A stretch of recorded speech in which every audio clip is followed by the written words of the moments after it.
कहानी। गरीब सांवरी की जिंदगी पर कैसे लगा लॉकडाउन। 16 साल की सांवरी कब से दिल्ली शहर में रह रही है, उसे खुद भी याद नहीं है। जब से होश संभाला है, अपने आप को इसी जुल्मी शहर में पाया है। जुल्मी इसलिए है ये शहर, क्योंकि यहाँ कोई उससे अच्छे से नहीं बोलता और कोई भी उसकी चिंता भी नहीं करता। अच्छे घरों की लड़कियां सुंदर साफ कपड़ों में जब स्कूल जा रही होती हैं, तब सांवरी को भी अम्मा और पापा के साथ काम पर निकलना पड़ता है। हाँ, काम पर। और सांवरी को काम की कभी कोई कमी नहीं होती, उसके परिवार को ठेकेदार बराबर काम देता रहता है। इस शहर में जो आसमान को चूमती हुई इमारतें रोज बनती ही रहती हैं, उन्हीं इमारतों में काम करती है सांवरी और उसके पापा और अम्मा। और इसीलिए उसके परिवार को घर की भी कोई जरूरत नहीं खलती। जिस इमारत में काम किया वहीं सो गए। फिर सुबह होने के साथ उसी इमारत में काम करने का सिलसिला फिर शुरू। हाँ, ये अलग बात है कि जब ये इमारत बनकर तैयार हो जाएगी, तब तक सांवरी और उनका परिवार कहीं और जा चुका होगा, किसी और इमारत को बनाने के लिए। वैसे ये बात भी सांवरी किसी को नहीं बताती कि उसकी असली उम्र 16 साल है, क्योंकि अगर ठेकेदार को असली उम्र बता दी न, तो फिर वो सांवरी को काम से हटा देगा, क्योंकि 18 साल से कम उम्र के बच्चों को ठेकेदार काम पर नहीं रखता है। पिछली बार जो ठेकेदार था ना, तो पापा ने उसको असली उम्र बता दी थी सांवरी की, तो उसने काम से हटा दिया था सांवरी को। और जो 4 पैसे वो कमाकर लाती थी, वो भी मिलने बंद हो गए थे। फिर उस दिन के बाद सांवरी और पापा सबको अपनी उम्र 18 साल ही बताते हैं। वैसे तो इस वाली इमारत में काम करते 5 महीने हो चुके हैं, पर इस ठेकेदार ने अभी तक पगार नहीं दी है। कई बार सब मजदूरों ने मिलकर कहा भी तो बस थोड़े बहुत पैसे दे देता है, और ऊपर से पैसे न आने का बहाना बना देता है। ये भी पढ़ी #कोरोना वायरस। लॉकडाउन के दौरान एक चिट्ठी जो मुझे डरा रही है। पर ये क्या, आज अचानक से ये अफरा तफरी क्यों मच गई है? सारा काम क्यों बंद करा दिया गया है?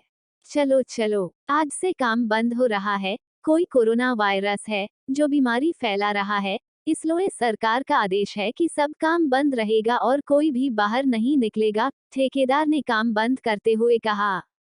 काम बंद करें, पर उससे क्या होगा? और फिर हम कमाएंगे नहीं तो खाएंगे क्या? अरे, वो सब मुझे नहीं पता। वो सब जाकर सरकार से पूछो।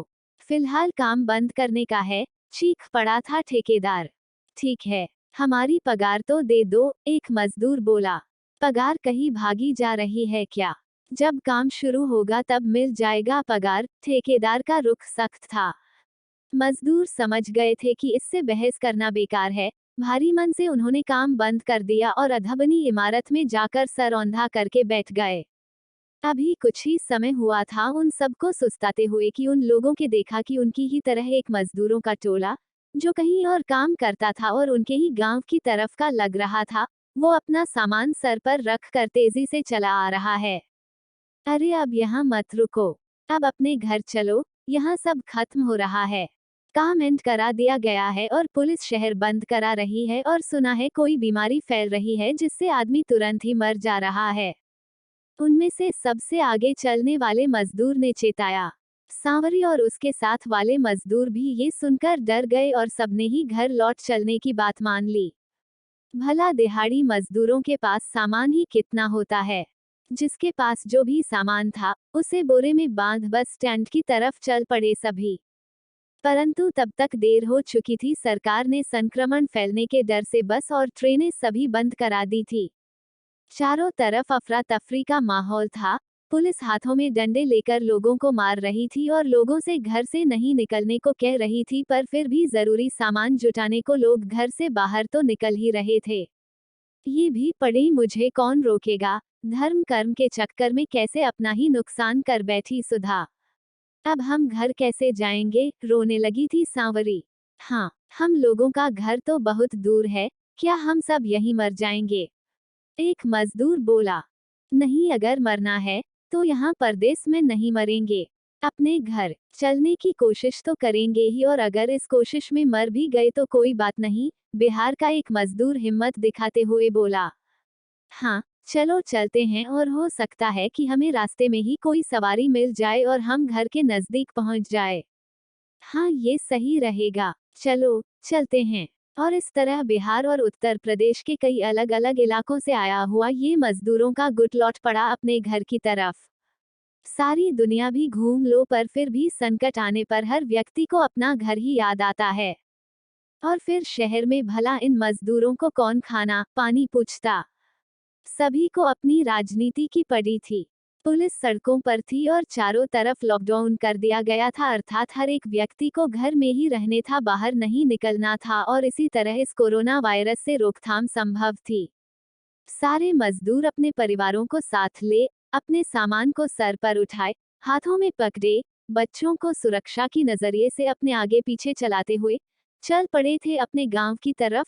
वहां वे कब पहुंचेंगे, कैसे पहुंचेंगे, पहुंचेंगे भी या नहीं, इन सब बातों जा उन्हें कोई भी अंदाजा नहीं था और ना ही शायद वो इन बातों को जानना चाहते थे। सामने कभी न खत्म होने वाला हाईवे दिखाई दे रहा था, फिर भी सभी मजदूरों का टोला मन में एक आतंक लिए चला जा रहा था, सिर्फ इस उम्मीद में कि अगर घर पहुंच गए तो सब सही हो जाएगा। क्या तुम लोगों को पता नहीं है क्या कि पूरे शहर में लॉकडाउन है और तुम लोग एक साथ इतना सारा सामान लिए कहाँ चले जा रहे हो? एक पुलिस वाला चिल्लाया। जी साहिब, हम सब लोग अपने गांव की तरफ जा रहे हैं और कोई सवारी भी नहीं मिला रही है, इसलिए पैदल ही चले जा रहे हैं, कभी ना कभी तो पहुंच ही जाएंगे। सांवरी के पापा आगे आकर बोले। ससाले, तुम लोगों की जान बचाने के लिए हम लोग रात दिन ड्यूटी कर रहे हैं और तुम लोग सड़क पर घूमकर हमारी सारी मेहनत पर पानी फेर दे रहे हो। तुम लोग ऐसे नहीं मानोगे, चलो सबके सब मुर्गा बनो सालों। और पुलिस वाले ने सारे मजदूरों को सजा के तौर पर मुर्गा बनवा दिया। सारे मजदूर लाठी खाने के डर के आगे मुर्गा बन गए। उन मजदूरों की औरतें और बच्चे बेबस होकर देखते ही रहे। डर से व्याकुल, भूख से परेशान मजदूर फिर से पैदल चल पड़े अपने गांव की तरफ। अब तक देश में सरकार की तरफ से इस लॉकडाउन की हालत को सुधारने के लिए बहुत सारे प्रयास किए जा रहे थे, पर मजदूरों तक तो सिर्फ पुलिस के डंडे ही आ रहे थे। पर फिर भी उन सब ने ठान रखा था कि जब तक जान है चलते रहेंगे। ये भी पढ़ी #कोरोना वायरस, दिल में लगाना कर्फ्यू। पर मनुष्य शरीर की भी एक सीमा है, और जब उनके शरीर की चलने की सीमा समाप्त हो गई और रात हो गई तो सबने एक मति से वही हाईवे के किनारे सोने की योजना बनाई और जिसके पास जो भी था वही किनारे पर बिछाकर सोने की तैयारी करने लगे। कुछ देर बाद वहां पर एक पुलिस की गाड़ी आई जिसने उन्हें कुछ खाने के बिस्कुट दिए, जो इतने पर्याप्त तो नहीं थे कि उनकी भूख मिटा सके, पर सच्चाई तो ये थी कि उनको खाकर उन मजदूरों की भूख और भड़क गई थी, पर मरता क्या ना करता। बिस्कुट खाकर पानी पीकर रात भर वे सब वहीं पड़े रहे और भोर होते ही फिर चल पड़े। सांवरी भी अपने अम्मा और पापा के साथ चली जा रही थी। आगे जाकर थोड़ा थक गई तो सड़क के किनारे सुस्ताने बैठ गई। अरे तुम्हें भूख लगी है क्या? अचानक से एक आदमी सांवरी के पास आकर बोला। सांवरी चुपचाप हंसे देखती रही। देख, अगर खाना चाहिए तो मेरे साथ चल, मैं तुझे खाना देता हूँ।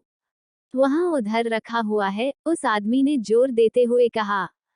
भूख तो लगी ही थी सांवरी को, सो वह उस आदमी के साथ जाने लगी। बेचारी को ये भी नहीं ध्यान आया कि उसके माँ और पापा मजदूरों के साथ आगे बढ़ चुके हैं।